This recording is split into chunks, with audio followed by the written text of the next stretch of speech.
السلام کے بارے میں اللہ تعالیٰ نے کہا انا اعطیناک الکوثر، ہم نے اپنے محبوب کو کیا عطا فرمایا؟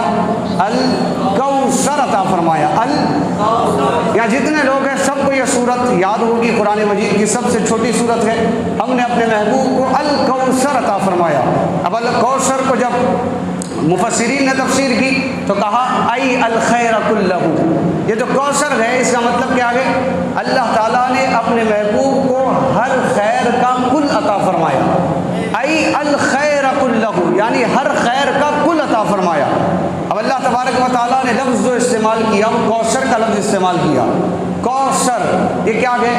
پہلے ہوتا ہے کثیر، پھر ہوتا ہے اکثر، پھر اس سے بڑھ کے ہوتا ہے کوثر، یعنی قلیل جو کم ہے، بالکل خفیف ہے، جس کو کم کہا جاتا ہے قلیل، پھر اس کے اوپر کثیر جو قلیل سے زیادہ ہو جس کی کثرت ہو، پھر اس کے اوپر اکثر جو انتہا کی کثرت جس میں پائی جائے اس کو اکثر کہتے ہیں، اور جس میں اکثر سما جائے اس کو کوثر کہا جاتا ہے۔ یعنی کثیر بھی اگر اللہ تعالیٰ کہہ دیتا تو چلتا تھا کہ کثرت سے ہم نے نعمتیں دی گئے، لیکن لفظ کثیر استعمال نہیں کیا، چلیے ٹھیک ہے کثیر نہیں استعمال کیا تو کوثر اکثر استعمال ہو سکتا تھا، اکثر بھی استعمال نہیں کیا، کہا الکوثر، ہم نے اپنے محبوب کو الکوثر عطا فرمایا۔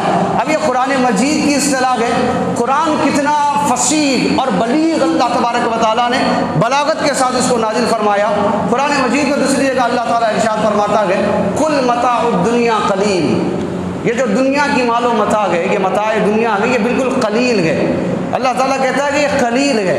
اب آپ سے میں سوال کرتا ہوں، آپ بھی لوگوں سے سوال کریے، پوری دنیا کو جمع کر لیجئے، اللہ تعالیٰ ساری کائنات میں آسمان بھی ہے، زمین بھی ہے، پانی بھی ہے، لوہا بھی ہے، آگ بھی ہے، پتھر بھی ہے، پہاڑ بھی ہے، شجرات ہے، جمادات ہے، حیوانات ہے، اتنی اللہ کی مخلوقات ہے، اتنی متاع دنیا ہے، کیوں اللہ کہہ رہا ہے کہ اتنی متاع دنیا جو ہے یہ سب کیا ہے؟ کل متاع الدنیا قلیل، اللہ فرما رہا ہے یہ بالکل کم گئے، یہ قلیل گئے۔ اللہ تبارک و تعالی ہم یہ کہتے گئے کہ ہماری ذہنوں میں جو پانی کو ہم سوچ نہیں سکتے کہ اس کی وسعت کتنی ہوگی، سمندر کی گہرائی کا ہم اندازہ نہیں کر سکتے، آگ کو ہم شمار نہیں کر سکتے، پتھر اور پہاڑ کو شمار نہیں کر سکتے، چلیے ٹھیک ہے حیدرآباد کا ہی اگر معاملہ ہوتا تو ہم اس کو گن بھی لیتے، لیکن حیدرآباد نہیں ہندوستان، ہندوستان نہیں سارا ایشیا، ایشیا نہیں ساری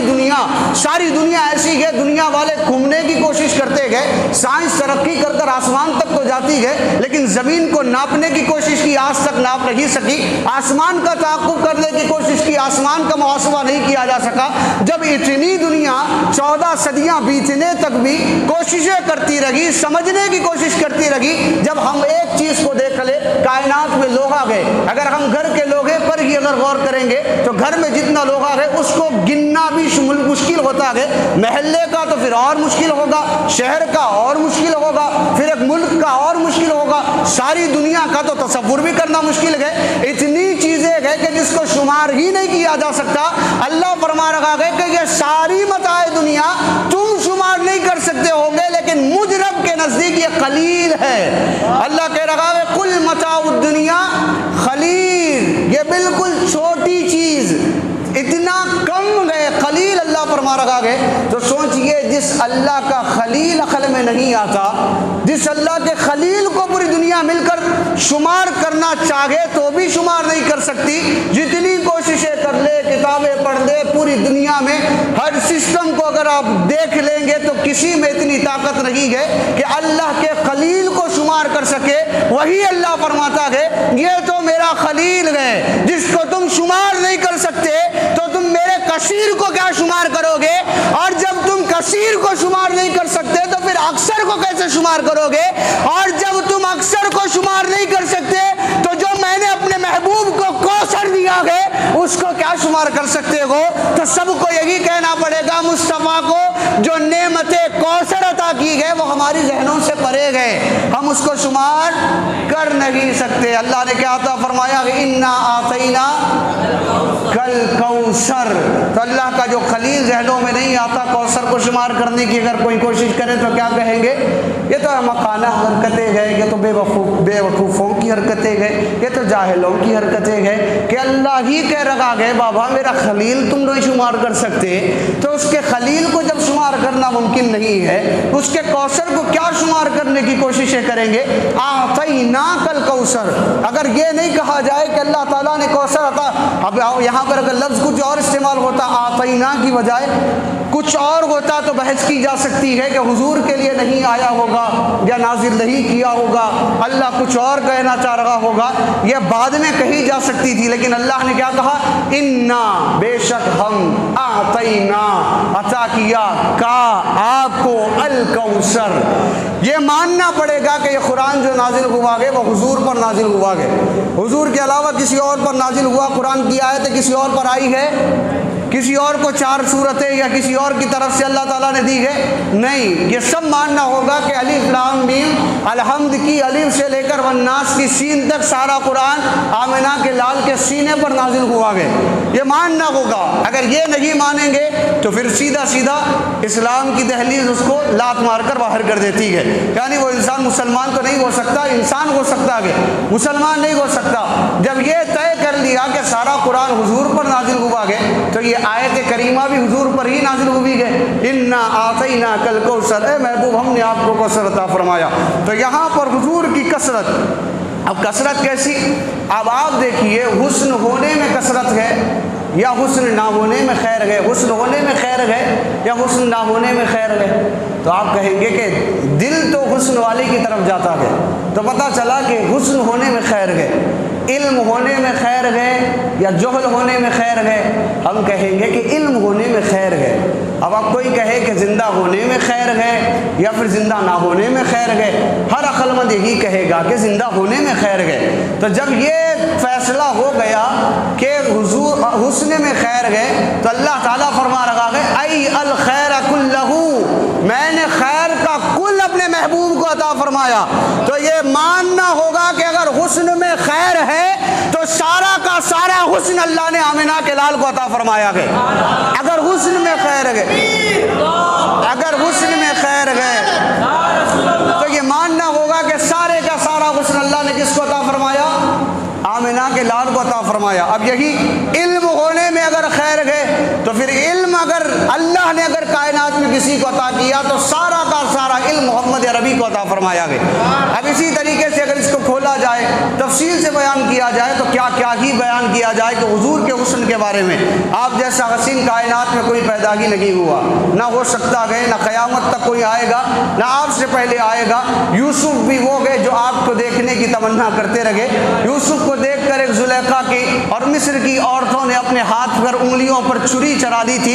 یہاں محمد عربی کا وہ حسن ہے کہ آپ کے حسن کو دیکھ کر مردوں نے اپنے گلوں پر چھریاں چلا دی گئے۔ یہ محمد عربی کا حسن ہے۔ اللہ نے حسن عطا کیا، کیسا حسن عطا کیا؟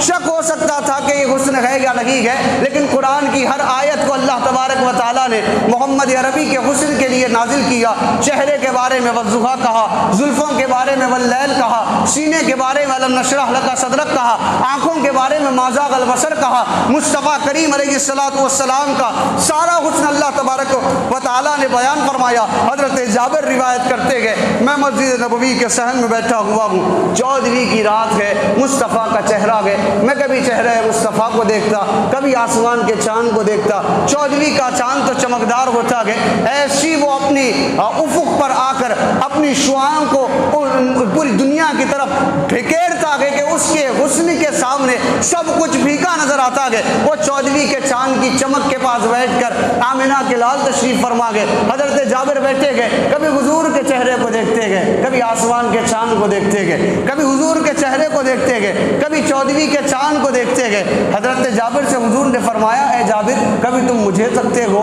کبھی آسمان کے چاند کو تکتے ہو، فیصلہ کیا کرنا چاہ رہے ہو؟ حضرت جابر نے کہا کہ حضور ایک فیصلہ کرنا چاہ رہا ہوں۔ حضور نے فرمایا فیصلہ ہو گیا۔ گیا؟ حضرت جابر نے کہا کہ ہاں میں نے فیصلہ کر لیا ہے۔ بتایا کہ بولا کہ کیا فیصلہ ہوا ہے؟ حضور سے حضرت جابر نے کہا یا رسول اللہ کبھی آپ کے میں چہرے کو دیکھتا، کبھی آسمان کے چاند کو دیکھتا، میں یہ طے کرنا چاہ رہا ہوں آپ زیادہ خوبصورت ہے یا آسمان کا چاند زیادہ خوبصورت ہے؟ حضور نے فرمایا کہ جابر فیصلہ ہوا ہے یا نہیں ہوا ہے؟ حضرت جابر نے کہا حضور میں نے فیصلہ کر لیا، میں نے آپ کے چہرے کی روشنی کو دیکھا، 14ویں کے چاند کی چمک کو دیکھا، میں نے فیصلہ کیا ہے یہ 14ویں کا چاند بھی آپ کے حسن کے سامنے بھیک مانگتا ہوا نظر آتا ہے۔